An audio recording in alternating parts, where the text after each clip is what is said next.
नमस्कार दोस्तों, मैं बालमुकुंद धुरिया। इधर 3-4 दिनों से आपसे बात करने का मन कर रहा था, लेकिन राजनीतिक व्यस्तता में आपसे बात नहीं हो पाई। भारत की सबसे बड़ी पार्टी जो दिल्ली में सरकार चला रही है, जिसके नेता नरेंद्र मोदी जी हैं, या दुनिया की सबसे बड़ी पार्टी जिसने मिस कॉल करके अदम्ब सदस्य बना लिए और दुनिया की सबसे बड़ी पार्टी बन गई, इसका चाल और चरित्र आपको बड़ा साफ दिख रहा होगा। अभी बिहार में हमने देखा, आपने भी देखा होगा, नीतीश जी भाजपा के साथ मिलकर सरकार चला रहे थे, बात नहीं बनी, भाजपा का साथ छोड़ के महागठबंधन में आ गए।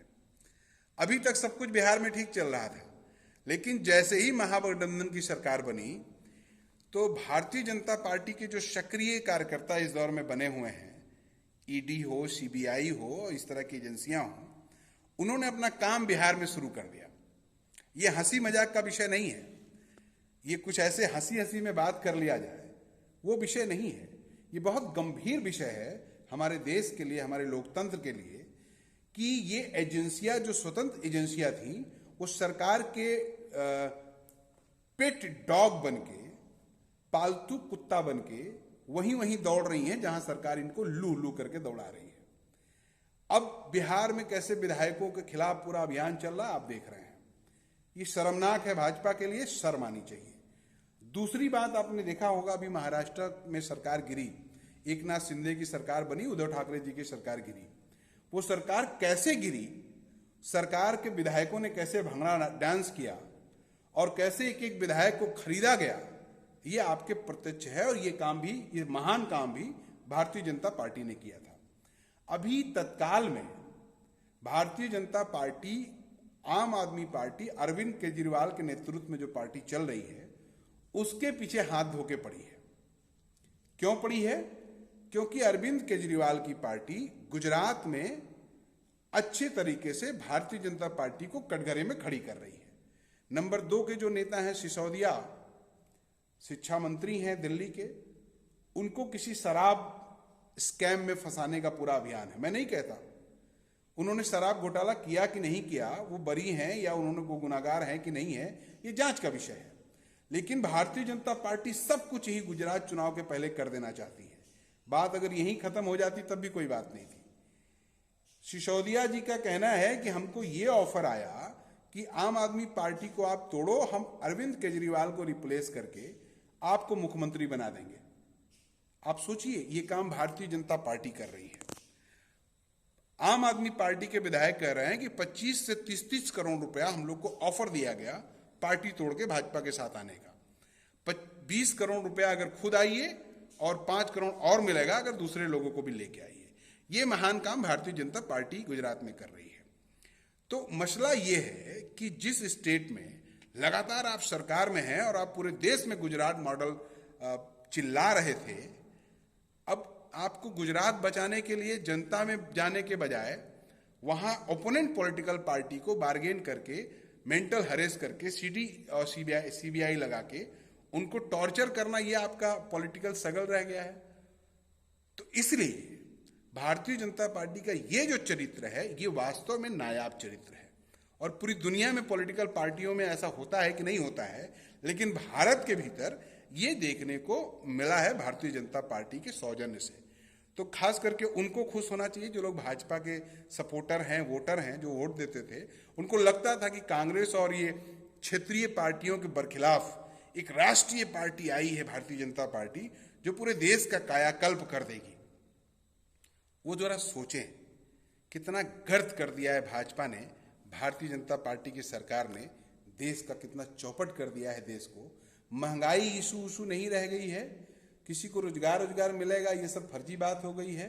महंगाई की दर कम कर लेगी सरकार, ये सब इशू नहीं है। सरकार ने एक बात दिमाग में बना लिया है, आप भी बना लीजिए, धीरे धीरे आपको देखने को मिलेगा। सरकार मान चुकी है कि हिंदुस्तान के नागरिक, भारत के नागरिक बेसिकली पैसा नहीं देना चाहते हैं सरकार को।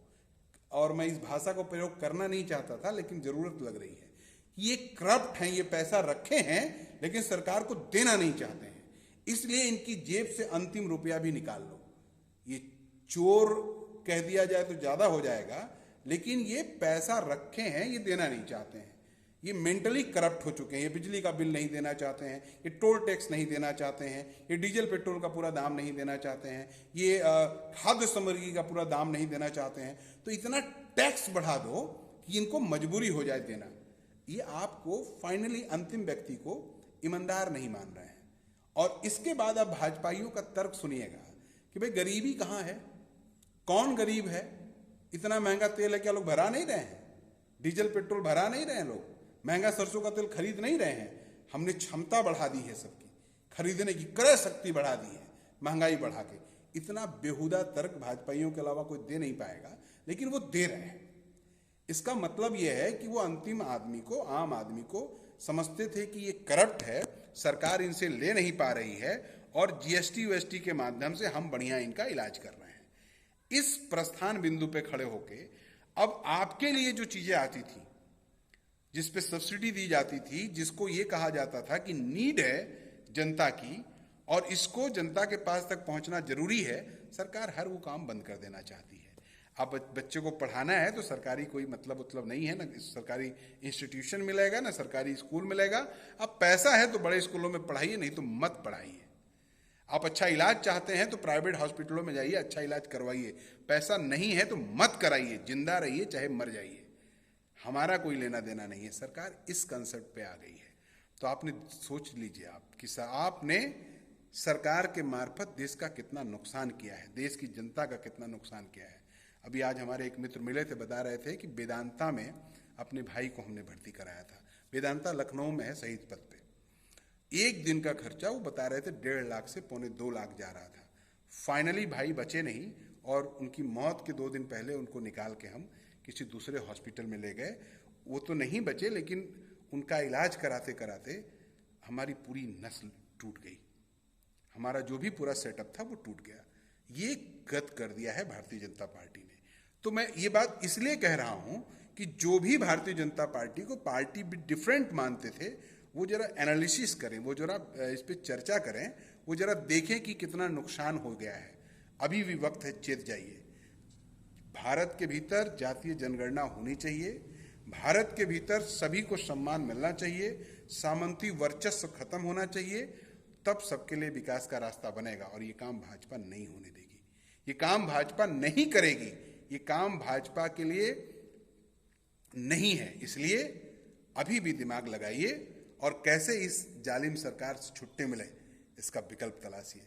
समय है आपके पास, सोचिएगा। नमस्कार।